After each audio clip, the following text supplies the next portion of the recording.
Hi friends, welcome back to our channel. ఈరోజు మన ఛానల్లో పెసరపప్పు టమాటా కర్రీ ఎలా చేయాలో చూద్దామండి.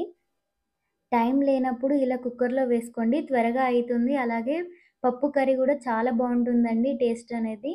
ముందుగా కుక్కర్ పెట్టుకొని ఆయిల్ వేసుకోవాలి. ఆయిల్ హీట్ అయిన తర్వాత జీలకర్ర, ఆవాలు వేసుకొని లైట్గా ఫ్రై అయిన తర్వాత పచ్చిమిర్చి, ఆనియన్ వేసుకోవాలి.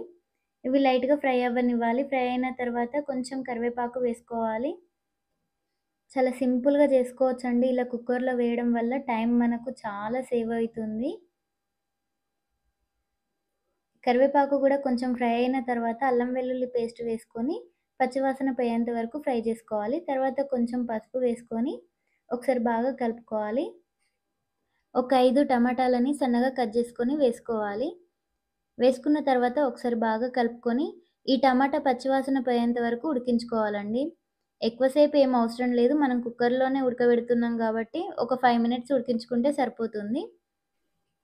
టైం ఉంటే ఒక 20 మినిట్స్ ముందే ఈ పెసరపప్పుని నానబెట్టుకోండి. నేనైతే ఒక 20 మినిట్స్ ముందే నానబెట్టుకున్నాను. టైం లేకపోతే పర్లేదండి, అలానైనా వేసుకోవచ్చు వాష్ చేసి. ఈ టమాటా, పెసరపప్పు అనేది ఒక 5 మినిట్స్ ఉడికించుకోవాలి. 5 మినిట్స్ తర్వాత తగినంత ఉప్పు, కారం వేసుకొని ఒకసారి బాగా కలుపుకోవాలి. ఉప్పు, కారం వేసిన తర్వాత ఒక 5 మినిట్స్ ఉడికించుకోవాలండి. ఉడికించుకున్న తర్వాత ఒక గ్లాస్ తోటి 2 గ్లాసెస్ వాటర్ వేసుకోవాలి.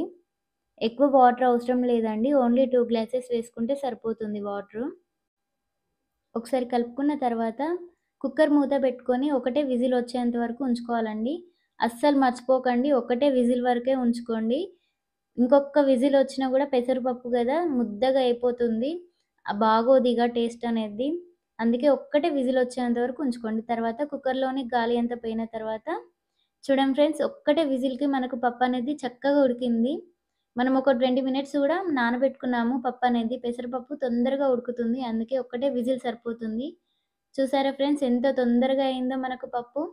సింపుల్ అండి. నాకు ఒక 10 మినిట్సే పట్టింది పప్పు గానీకి. ఒకసారి కలుపుకొని ఉప్పు గిన కరెక్ట్ ఉందో లేదో చూసుకోండి ఫ్రెండ్స్. నాకు కొంచెం సాల్ట్ అనేది తక్కువుంది. అందుకే ఇంకొంచెం వేసుకున్నాను. అంతేనండి, మనకు పెసరపప్పు టమాటా కర్రీ అనేది రెడీ అయింది. చాలా ఈజీగా ఉంది గదండీ! తప్పకుండా ట్రై చేయండి ఫ్రెండ్స్. బావుంటుంది కర్రీ టేస్ట్ గూడా. మీకు ఈ రెసిపీ నచ్చేదుంటే మన ఛానల్‌ని లైక్ చేసి, షేర్ చేసి, సబ్స్క్రైబ్ చేసుకోండి friends. Thank you for the watching.